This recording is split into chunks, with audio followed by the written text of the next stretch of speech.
우리에게 주시는 하나님의 말씀은 에베소서 5장 15절에서 21절의 말씀입니다. 신약성경 315면에 있습니다. 에베소서 5장 15절에서 21절의 말씀입니다. 하나님의 말씀을 제가 봉독하겠습니다. 그런즉 너희가 어떻게 행할지를 자세히 주의하여 지혜 없는 자같이 하지 말고 오직 지혜 있는 자같이 하여 세월을 아끼라. 때가 악하니라.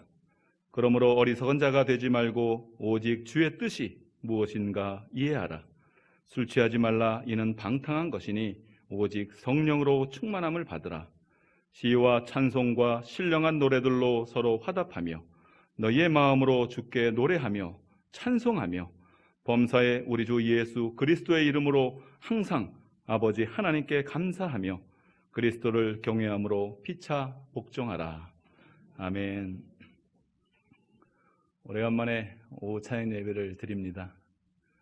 우리가 하나님 앞에 늘 예배를 드리고 찬송하고 싶지만 우리의 삶의 현실은 항상 그렇지 않아요. 그렇죠? 이 성경을 기록할 당시에 유대인 그리고 당시 이스라엘도 여전히 모든 그리스도인들도 여전히 이런 어려운 상황 속에서 지냈습니다. 그들도 하나님 앞에 온전히 예배를 드리고 그들도 신령과 찬송으로 이렇게 하나님 앞에 감사의 예배를 드리고 싶지만 그 현실은 사실 그렇지 않았어요. 외부로는 생명의 위협을 받고 내부로는 이단들과 거짓 교사들이 교란하고 이러한 상황 속에서 정말 이 사도 바울은 이 에베소 교회를 향해서 모든 교회를 향해서 하나님의 지혜를 이렇게 전해주고 있습니다. 이런 현실과 항상 이상 가운데는 이런 갭이 존재해요. 근데 이러한 갭들을 사실을 무엇인가로는 채우며 살아야 합니다. 그냥 이 갭이 그대로 서로 분리돼서 존재할 수는 없습니다. 여러분들은 이 갭을, 이 공간을 무엇으로 채우고 계십니까? 어떠한 사람들은 오히려 이러한 상황들이 좋다라고 얘기를 하면서 쉼의 시간을 갖기도 합니다. 하지만 그것도 잠시죠. 조금만 시간이 지나면 너무나도 힘들고 어려워집니다. 하나님이 주신, 하나님께서 채우시는 공간, 그 공간이 아니면 결국 세상에서는 사람들이 만족함을 얻을 수 없기 때문에 결국 그 공간은 무엇으로 채워져야 합니다. 그 채워지는 공간을 하나님께서, 예수님께서 이 땅에 오셔서 산상수훈을 통해서 우리에게 이렇게 말씀하셨습니다. 가난한 자가 천국으로 인해서 기뻐하고 애통하는 자가 하나님의 위로를 받으면서 그 복을 누리고 그리고 그리스도 안에서 내가 의를 위하여 헌신하는 자가 하나님의 천국을 얻게 될 것이라고.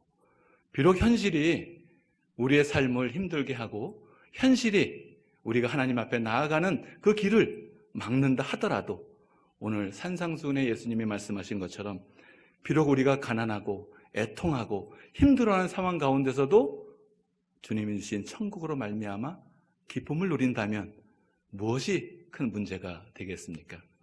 그 말씀 안에서 우리들에게 오늘 에베소서는 하나님께서 사도 바울을 통해서 참된 지혜를 우리에게 전해주십니다. 우리가 어떻게 행할지를 이야기하고 있는 것입니다. 오늘 읽은 본문에 에베소서 5장 15절을 한번 보시면 지혜 없는 자같이 하지 말고 오직 지혜 있는 자같이 하라라고 이야기를 합니다. 왜 지혜 있는 자같이 하라고 하나님께서 말씀하실까요? 이 전에 우리 에베소서 5장 8절에 보시게 되면 이제는 주 안에서 빛이라 빛의 자녀들처럼 행하라. 여러분들이 빛의 자녀이기 때문에 그렇습니다. 빛의 자녀가 아니면 굳이 지혜가 없어도 상관없습니다. 세상에 흘러가는 대로 세상의 물결을 따라 살다가 생명의 시간이 다하면 그저 세상과 똑같이 그런 세월 속에 묻혀가면 됩니다. 하지만 여러분들은 하나님이 자녀로 삼으신 빛의 자녀이기 때문에 지혜 있는 자로 살아야 합니다. 그리고 그 뒤에 바로 말씀해 보시면 우리의 16절에 보시면 세월을 아끼라 때가 악하니라라고 말씀하고 계시는데 이 시대가 때가 악하기 때문에 그렇습니다. 때가 악하고 우리는 하나님의 빛의 자녀이기 때문에 지혜 있는 자처럼 살아야 합니다. 그렇다면 어떤 게 지혜 있는 것인가? 16절의 말씀처럼 세월을 아끼는 것이 지혜 있는 것입니다. 이 세월을 아낀다는 것을 우리가 보통 모든 사람들이 다 이해를 하고 있습니다. 우리들의 시간들을 아끼고 그 시간들을 잘 활용하는 것을 세월을 아낀다라고 이야기를 하죠.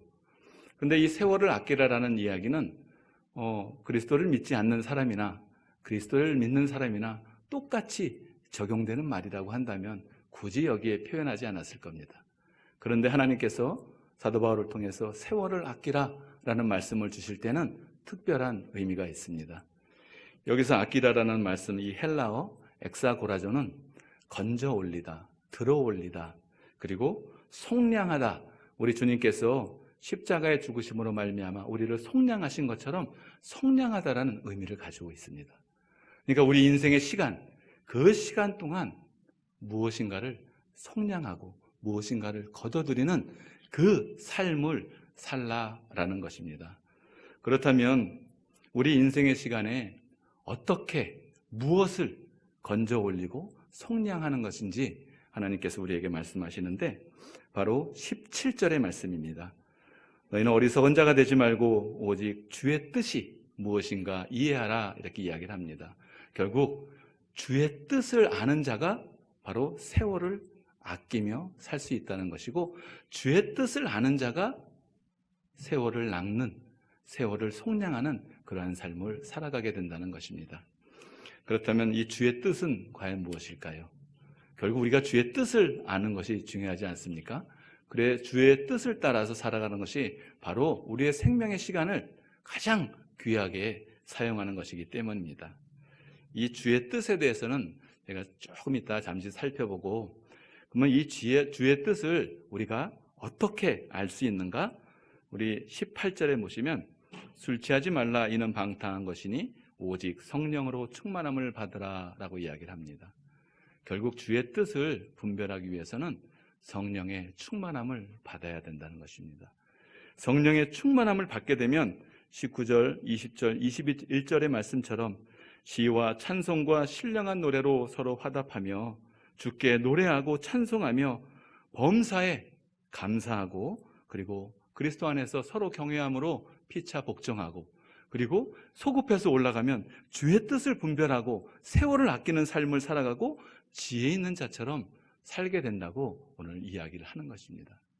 그러면 성령의 충만함을 받아야 됩니다. 성령으로 충만함을 받으면 하나님 앞에 온전한 예배를 드릴 뿐 아니라 하나님 앞에 감사하고 우리의 삶이 서로 교제 가운데서 더욱더 풍성한 삶을 살게 되기 때문입니다.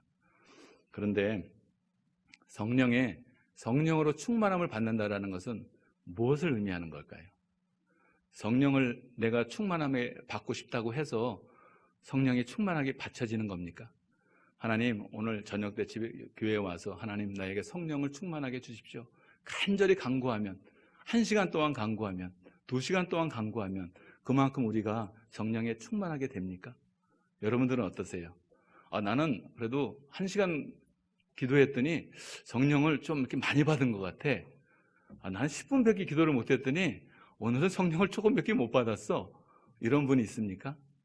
성령은 우리가 하나님께서 간구하라고 하셨기 때문에 간구해서 받기는 하지만 성령을 우리들에게 허락하시는 주체는 성령님이십니다. 하나님이세요.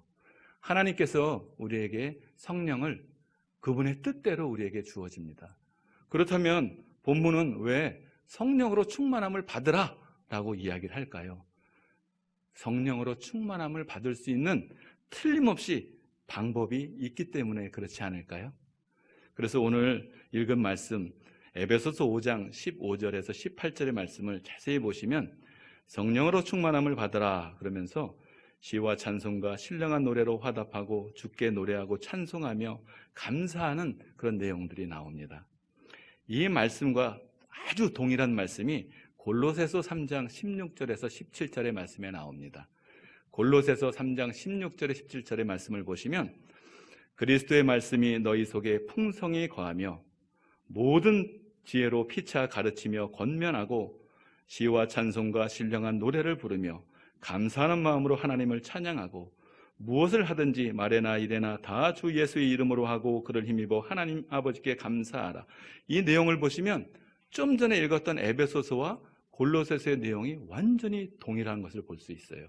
근데 딱 차이가 나는 게 에베소서는 성령의 충만함을 받으라 라고 이야기를 하고, 골로새서는 그리스도의 말씀이 너희 속에 풍성히 거하게 하라 이야기를 합니다. 그러니까 성령의 충만함을 받는다라는 것은 골로새서의 말씀처럼 그리스도의 말씀이 우리 안에 풍성히 거하게 하는 것이 성령을 충만하게 받는다라는 것을 이야기하는 것입니다. 우리가 성령을 충만히 받는다라는 것을 여러분들은 아마 다 경험을 하셨을 것입니다. 우리가 성령을 언제 받게 되나요? 하나님의 말씀을 듣고 그 말씀이 나를 깨우치고 내 심령의 골수를 쪼개서 내가 알지도 못하는 그 순간에 내 마음속을 주장하지 않습니까? 그런 것처럼 성령의 충만함을 받는 것은 하나님의 말씀이 우리 안에 역사할 때 그 순간에 성령이 우리 안에서 움직이고 활동력 있게 활동하고 계시는 것을 우리가 볼 수가 있습니다. 결국 우리가 말씀 안에 거할 때 우리는 바른 예배와 감사와 찬양과 시를 올려드리게 되고, 말씀이 우리 안에 거할 때 우리는 주님께 감사하게 되고 지혜 있는 자처럼 빛의 자녀로 살아갈 뿐만 아니라 세월을 아끼고 주의 뜻이 무엇인가를 분별할 수 있는 그런 하나님의 자녀들이 된다라는 것입니다. 그래서 우리는 주님의 말씀이 우리 안에 거하는 것이 바로 성령의 충만함을 우리가 누리게 된다는 것을 이야기하고 있습니다. 그렇다면 이렇게 성령에 충만하고 하나님의 말씀 안에서 풍성에 거한다면 오늘 우리들에게 주시는 이 하나님의 말씀, 이 성경을 통해서 틀림없이 우리들에게 주의 뜻을 분별하게 해주실 것입니다. 이 성경에는 많은 주님의 뜻이 있어요. 그래서 수많은 시간, 그 세월 3500년이라는 긴 시간이 흘렀음에도 불구하고 이 성경을 우리들의 마음속에 품을 때 모든 사람이 다 성향도 다르고 모든 사람들이 가지고 있는 지식과 경험이 다 달라도 여전히 모든 사람들 그리스도 안에서 풍성한 삶을 사는 걸 보면 이 성경이 틀림없이 우리들에게 주의 뜻을 분별할 수 있도록 인도하시는 것을 우리가 볼 수가 있습니다. 그렇다면 성령이 충만한 자가 알게 되는 주의 뜻은 과연 무엇일까요? 주의 뜻은 틀림없이 하나님의 선하시고 기뻐하신 그런 뜻일 것입니다. 우리가 산상수훈을 통해서 우리들에게 주어진 그 말씀도 주님의 뜻이죠. 그죠? 그런 것처럼 우리가 이 땅에 살면서 하나님의 은혜 가운데 누리게 되는 그 복을 하나님 안에서 우리에게 허락하신 주님의 뜻이라고 우리는 볼 수가 있을 것입니다. 그래서 이 복, 우리에게 주시고자 하신 하나님의 놀라우신 그 복이 결국 주님의 뜻인데, 주님의 뜻을 성경을 기초로 해서 말씀드리면 구약에서는 이렇게 이야기를 합니다. 우리들에게 주시고자 하는 하나님의 간절한 소망, 그 뜻은 무엇이냐? 시편 133편의 3절의 말씀처럼 여호와께서 복을 명령하셨나니 곧 영생이로다, 이렇게 이야기를 합니다. 구약에서 하나님께서 우리들에게 말씀을 통해서 주시고자 하는 것은 이 영생입니다. 그 신약에서도 여전히 예수님께서 산상수훈을 비롯해서 수많은 말씀을 하셨지만 결국 우리 주님께서 이 땅에 오신 것은 여러분들이 잘 알고 있는 요한복음 3장 16절의 구절처럼 하나님이 세상을 이처럼 사랑하사 독생자를 주셨으니 이는 그를 믿는 자마다 멸망하지 않고 영생을 얻게 하려 하심이니라. 우리에게 영생을 주시고자 하시는 것이 하나님의 뜻입니다. 그렇다면 이 영생이 무엇일까요? 요한복음 17장 3절은 영생에 대해서 이렇게 정의합니다. 영생은 곧 유일하신 참 하나님과 그가 보내신 자 예수 그리스도를 아는 것이니라. 그렇습니다. 유일하신 참 하나님과 그가 보내신 예수 그리스도를 아는 것이 영생이라고 이야기를 합니다. 이때 우리는 참 유일하신 참 하나님과 영생에 대해서 너무 많이 알고 있지 않습니까? 그렇다면 우리는 영생의 풍성한 삶을 누리게 될 텐데, 근데 우리의 삶과 우리의 이상 가운데는 항상 이런 갭이 존재한단 말입니다. 왜 그럴까요? 여기서는 이 아는 것이라는 것에 대한 비밀이 있습니다. 지식과 정보를 많이 아는 것을 아는 것이라고 이야기하는 것이 아닙니다. 이 안다라고 하는 것은 유일하신 참 하나님과 그가 보내신 자 예수 그리스도를 아는 이 안다라고 하는 것은 바로 어떤 의미를 가지고 있을까요?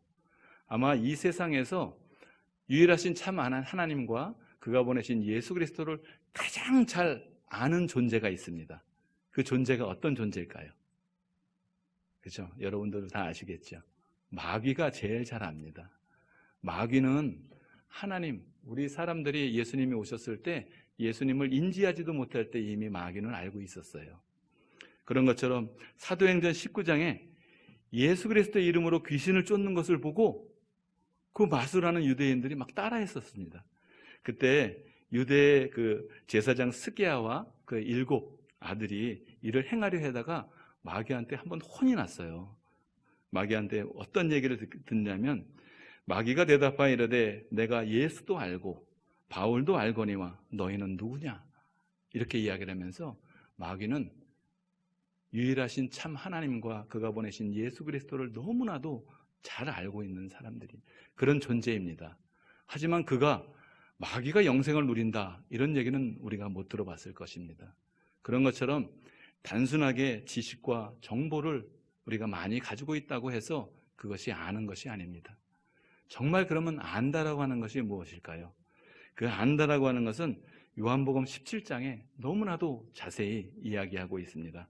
요한복음 17장 26절에는 내가 아버지의 이름을 그들에게 알게 하였고 또 알게 하리니 이는 나를 사랑하신 사랑이 그들 안에 있고 나도 그들 안에 있게 하려 함이라.